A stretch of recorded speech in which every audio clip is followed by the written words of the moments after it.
Hey, your camera works. Yay, it works. Thank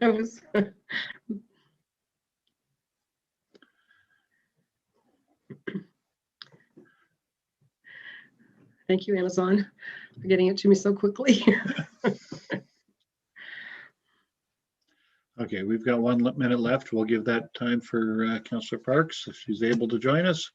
And as I've noted before, Ron Gordon has indicated his regrets for this evening.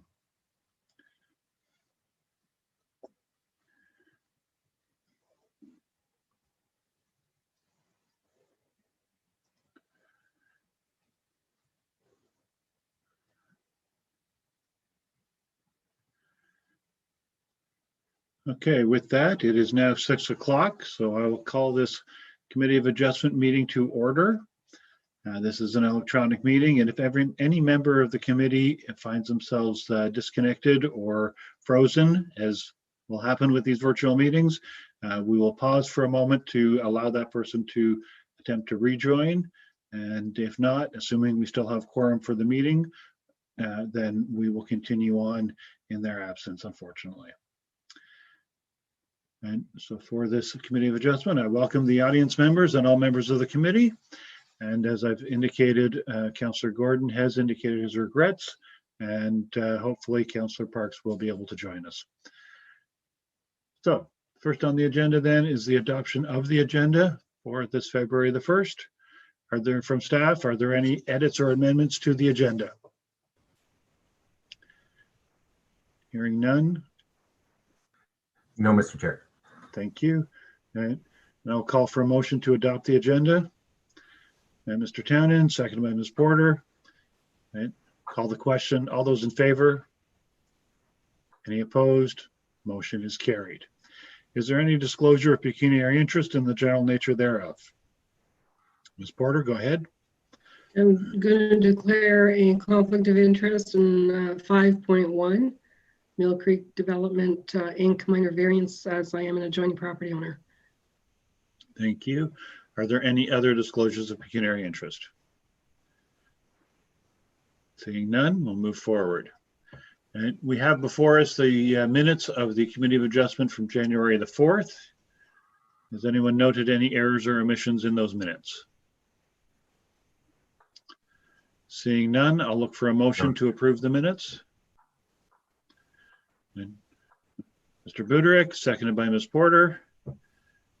And I'll call the question. All those in favor? Any opposed? Motion is carried. We move into our public meetings. The first on the agenda is item 5.1. First up, we will have a staff report on that, and then we will seek public input and any council question, any committee questions. Thank you. Go ahead, Mr. Voss. Thank you, Mr. Chair. For this report, the applicant, Mill Creek Development Inc., is requesting a decrease in the lot frontage requirement for a semi-detached dwelling house from 15.5 meters to 15.39 meters, owing to a construction error that occurred during the layout of the dwelling foundation. The property is located on Lot 7 in the new Mill Creek subdivision in Odessa, and what is now known as Teagan Court. It's just just east of Potter Drive. And the property is located on the west side of Teagan Court. The entire area is under construction right now with new homes being built. So as they were putting in the foundation, they made a small construction error that had a very minor impact. The subject property is designated low density residential in the township's official plan, residential type 4 exception 10 in the Loyalist Township zoning bylaw.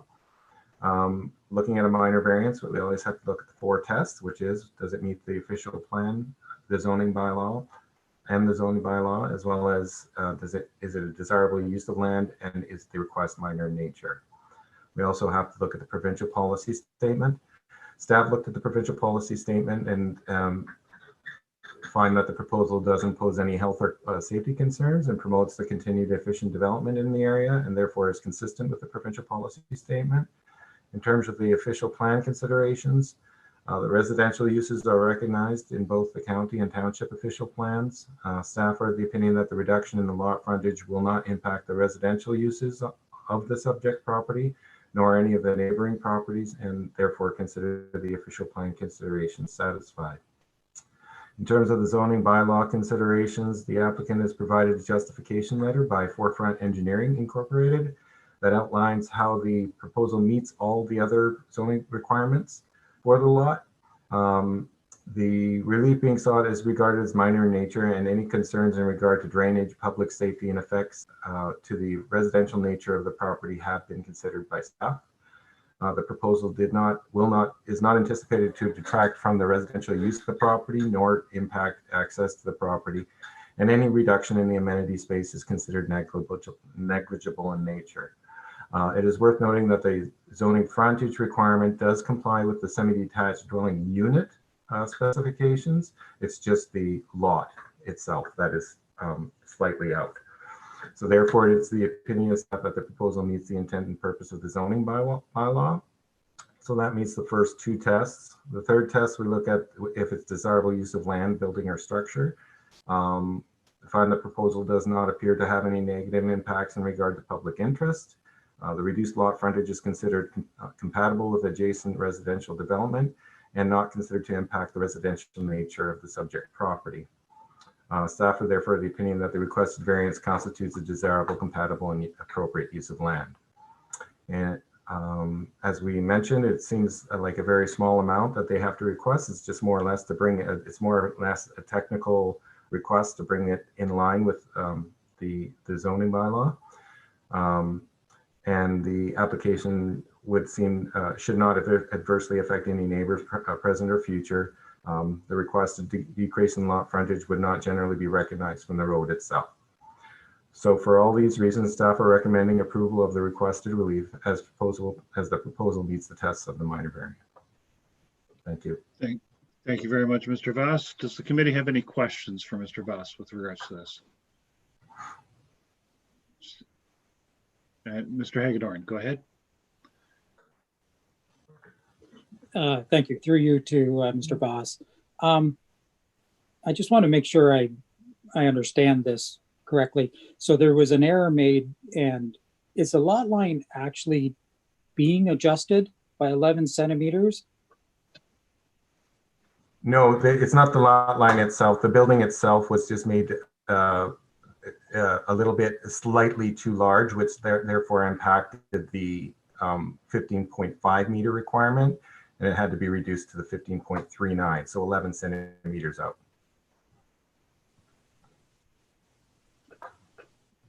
Is that making sense? The dwellings themselves, actually, the individual units inside the building actually meet the requirements, but the actual building on the lot has the 15.5 meter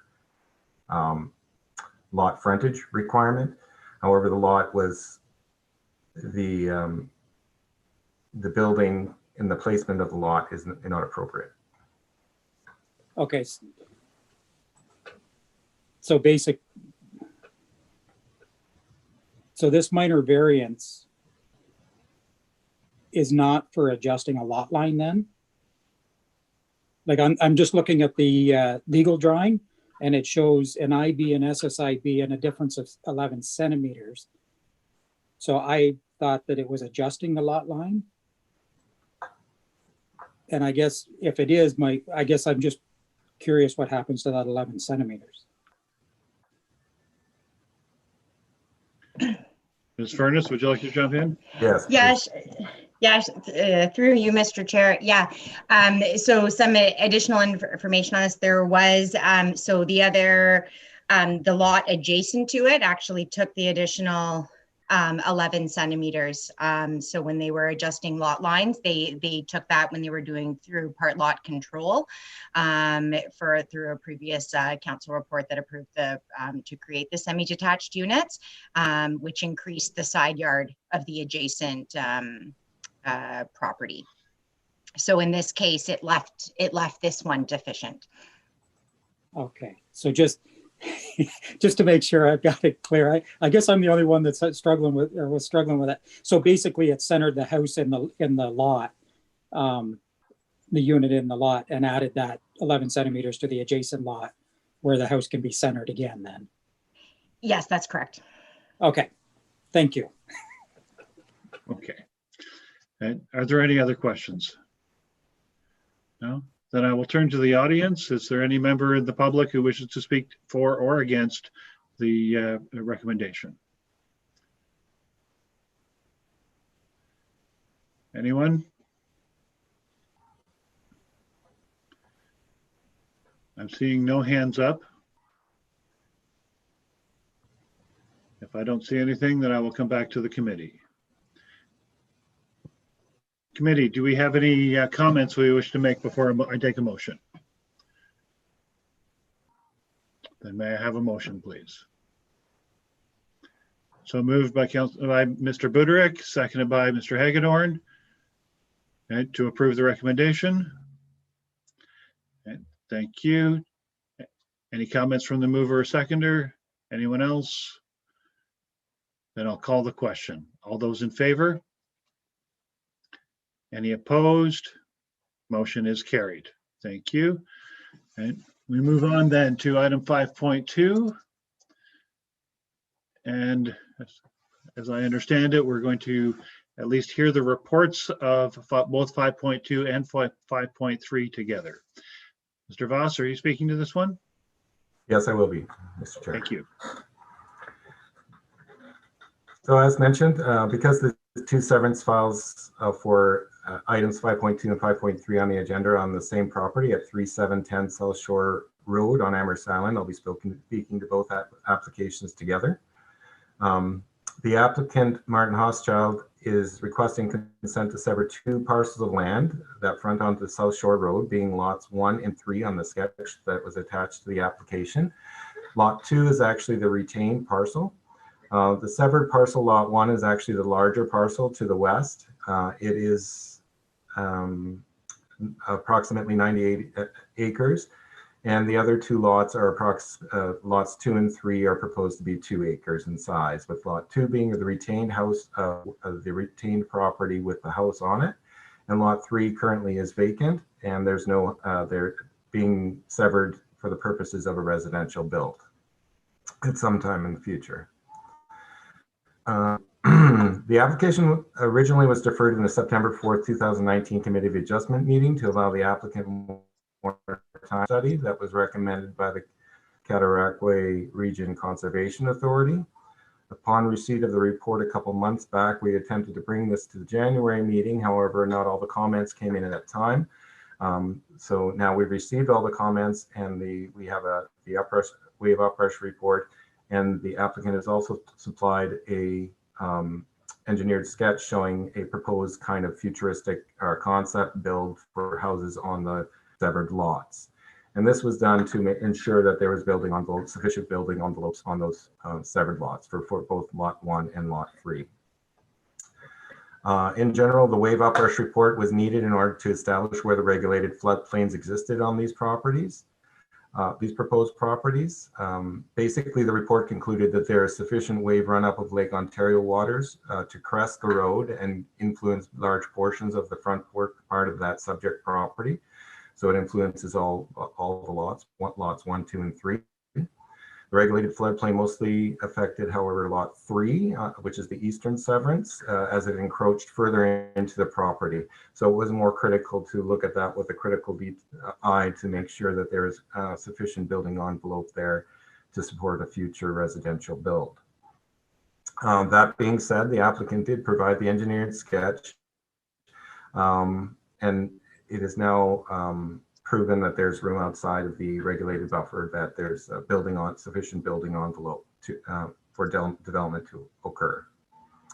The subject property itself is designated shoreline residential and agricultural in the official plan. It also has some environmentally sensitive features on the northern part of the parcel, but they're significantly distanced away from any of where the proposed development would go on both lots 1 and 3.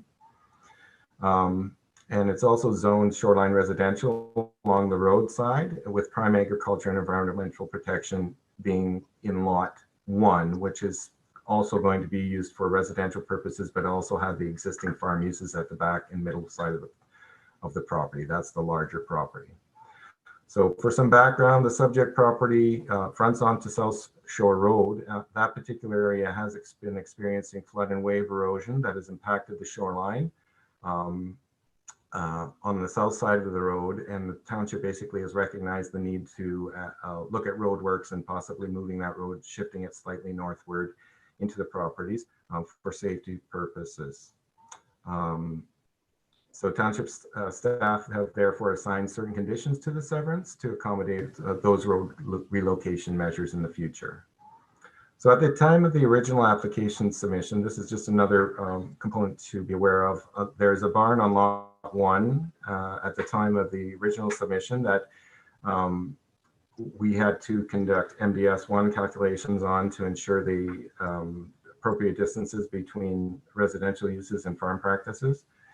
So the barn on the property in lot 1 was actually impacting lot 3 severance in terms of building potential, as well as restricting the access into the property itself and to the backside of the property for the use of the proposed continuing uses of the farm practices. So for that reason, we had discussions with the owner, and the owner indicated that he would be removing the barn as part of the conditions, and we placed a condition on the file. We've noticed that we've been informed that the barn has actually been fallen in on itself since that time. So the condition still remains in place though, because we need to clear that area in order to have access to that property, and also to accommodate the residential build that may happen on lot 1. So that's why that's still on there. The CRCA staff were consulted early on, and they are now satisfied that all of the information proves that a development envelope exists outside the floodplain area.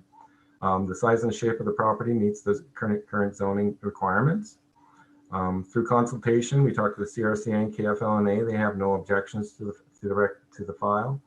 And just a reminder that at the September 2019 meeting, a public member did raise flooding issues along that stretch of South Shore Road. Staff now looking at it and having seen the wave uprush study concurred that there is an issue with flooding in that area. And so that's why a lot of the conditions have been placed into the development agreement to identify and ensure that we have appropriate measures in place for any future road alignments and improvements in that area.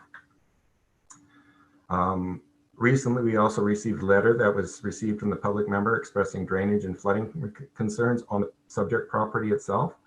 And we feel that that's been addressed through some of the engineering comments. Specifically in lot 1, there's reference to having swales and ditches as part of the grading plan, as one of the conditions on the file appropriately made. And also on lot 3 to have a swale down the east side of the property. So there's a slight difference there in the wording between the two conditions on those files.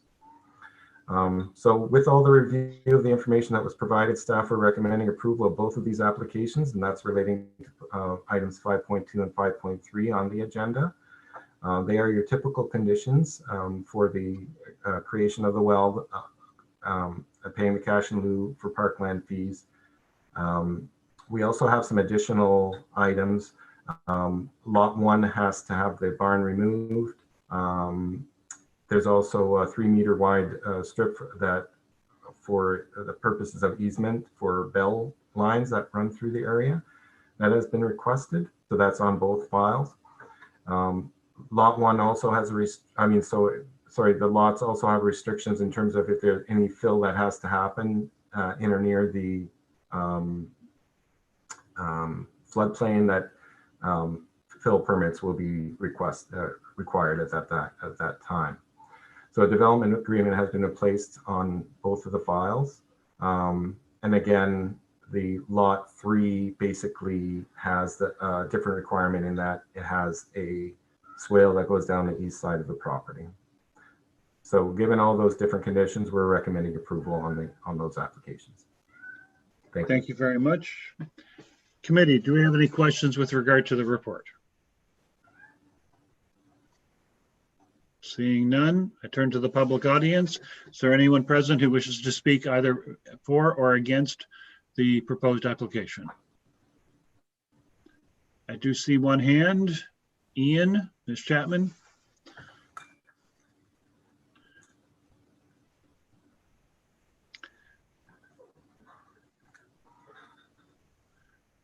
I will say welcome to Ian P. If you could, please state your name and address for the record, and then give us your comments. Yes, sir. It's Ian Phillips, 253 Frechette, Ottawa, Ontario. Soon to be hopefully owner of Lot 1 and contractor for Martin House Shield. Thank you. I just had a comment in regards to number 8 and 9 of the conditions for Lot 1. One is number 8 is the eastern portion of road frontage, restricting the access to that side, where it traditionally has not had access and is generally an orchard area, whereas the western side has always been an agricultural entrance. And we'd ideally like to continue using that as the access point. And the number 9 states that we have to have a grading plan that fulfills acceptance and flow of the field drainage, etc. So there's a pond sort of area there. And what I would propose is that we delete number 8, grandfathered use of number 9, and increase the capacity of the pond to handle both wave uprush, drainage from the ditches along the roadside, and flow from the fields.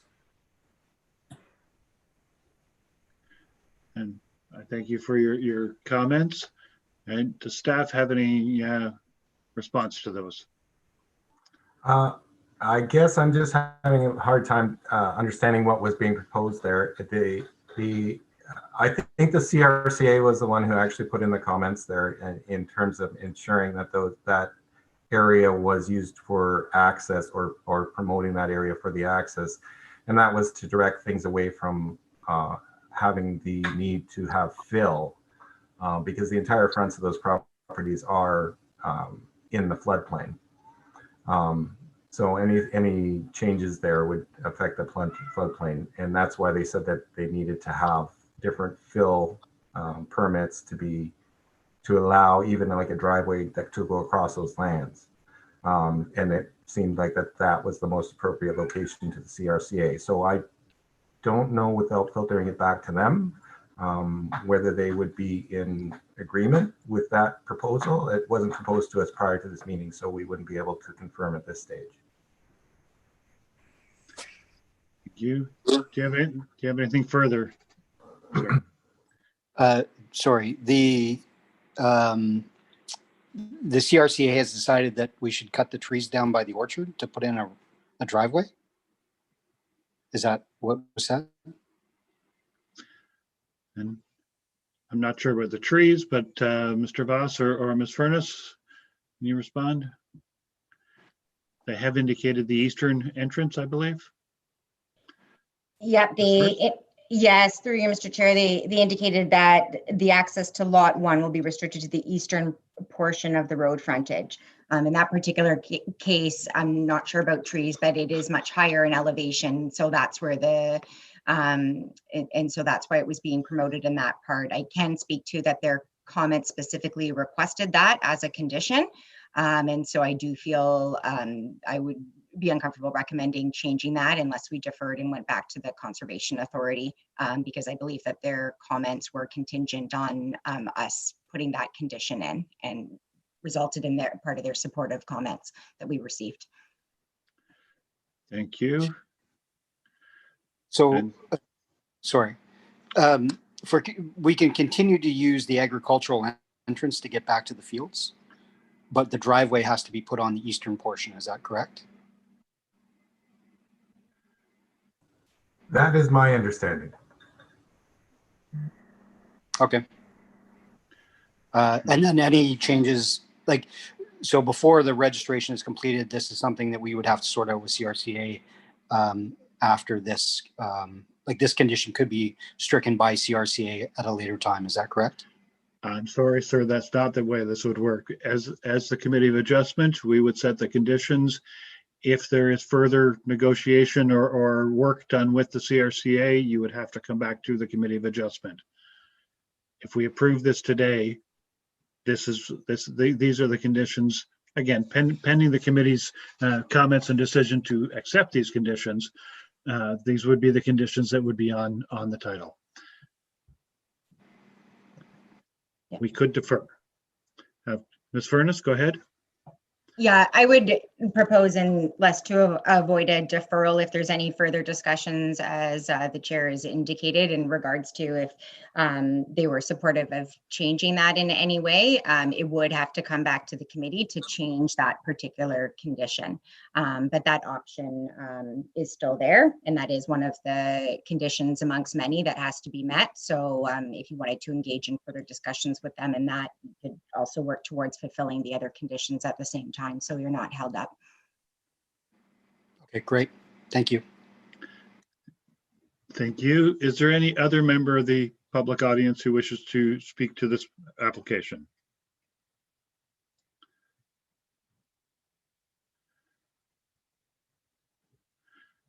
Are there any hands up? I see none.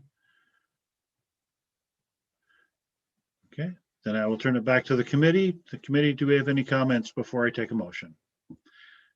Ms. Porter, go ahead. I'm just wondering if maybe that wording could be changed slightly in condition 8 to read, will be restricted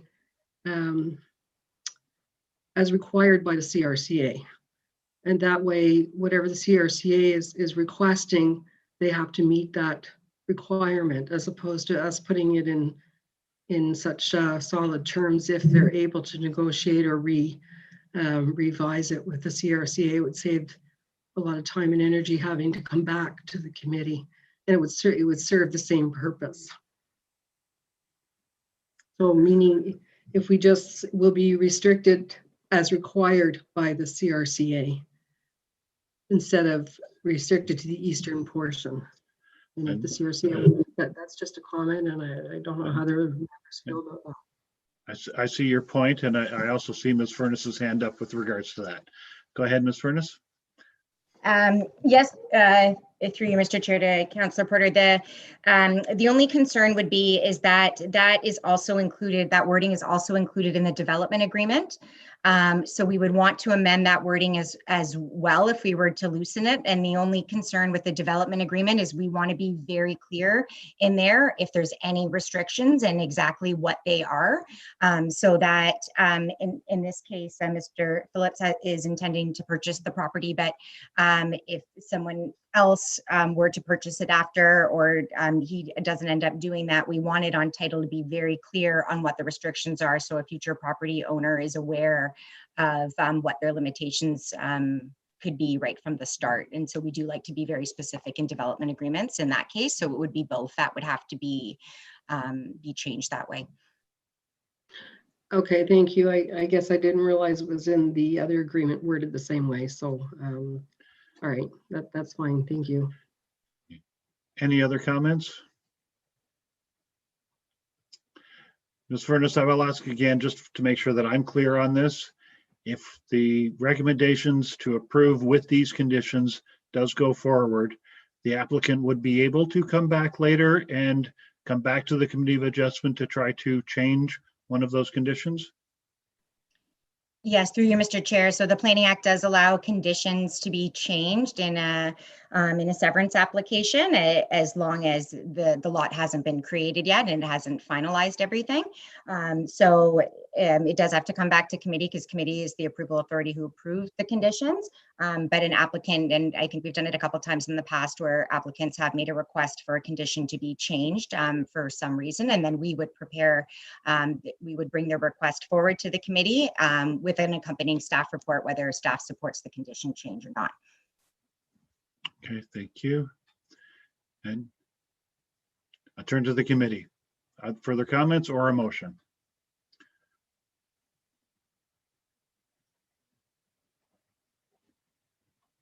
Anybody?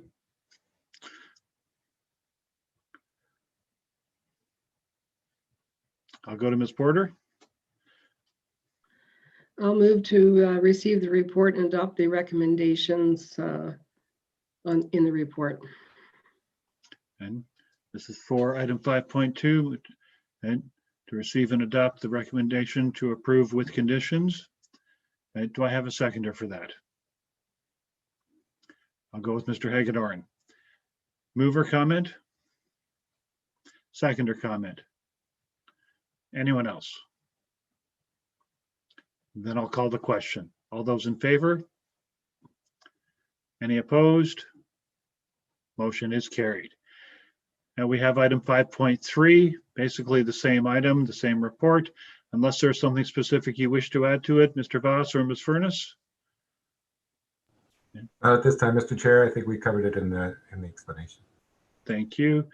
And committee, do we have any questions? I will turn to the public just to be very clear on process. Is there anyone in the audience who wishes to speak to this 5.3 separately from the previous 5.2? I'm seeing no hands. And then I'll ask council for a motion, or committee for a motion. And Mr. Townend, seconded by Mr. Hagedorn. Any comments from the mover? Seconder? Anyone else? I'll call the question. All those in favor? Any opposed? Motion is carried. Thank you very much, and I thank you to the audience members who participated and watched in general. Our next scheduled meeting date for the Committee of Adjustment is March the 1st. Okay. Do we know if we have applications at this time? Nothing has come in, Mr. Chair. Nothing has come in, so we may not have that meeting. Okay. That will be pending. Okay. There's nothing else for the Committee of Adjustment. I will ask for a motion for adjournment. Mr. Buderick, seconded by Mr. Townend. Okay. I'll call the question. And all those in favor? Any opposed? Motion is carried. We are adjourned. Thank you very much, ladies and gentlemen, and have a great evening. Thank you. Good night.